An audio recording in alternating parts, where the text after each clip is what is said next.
28వ రోజు మరియమ్మ మరియు సువార్త పరిచర్య. మరియ తల్లి మొదటి సువార్త పరిచారకురాలు. గాబ్రియేలు దేవదూత మరియ మాతకు మంగళవార్త చెప్పిన తరువాత ఆమె తక్షణం ఎలిజబెతమ్మ చెంతకు వెళ్ళింది. తాను వెళ్ళడమే కాకుండా యేసు ప్రభువుని కూడా తీసుకువెళ్ళింది. ఇది చరిత్రలో మొట్టమొదటి దివ్య సప్రసాద ప్రదక్షిణ. సువార్త పరిచర్యకు మొదటి మెట్టు క్రీస్తు ప్రభువు మనలో నివసించడం, ఆ తరువాత ఆ ప్రభువుని ఇతరులకు పంచడము. జీవిత పాఠాలు.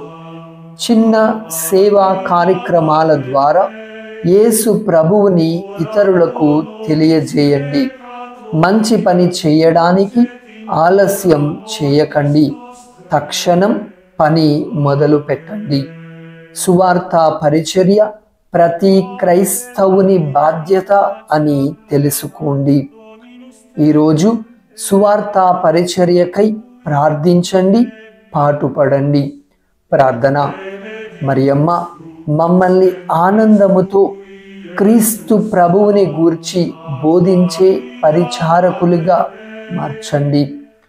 దేవవర ప్రసాదము చేత నిండిన మరియమ్మ వందనము. ప్రభువు మీతో ఉన్నారు. స్త్రీలలో ఆశీర్వదింపబడిన వారు మీరే. మీ గర్భఫలమగు యేసు ఆశీర్వదింపబడిన వారు అగునే. పరిశుద్ధ మరియమ్మ, సర్వేశ్వరుని యొక్క మాత, పాపాత్ములమై ఉండెడు మా కొరకు ఇప్పుడును మా మరణ సమయమందును ప్రార్థించండి. ఆమేన్.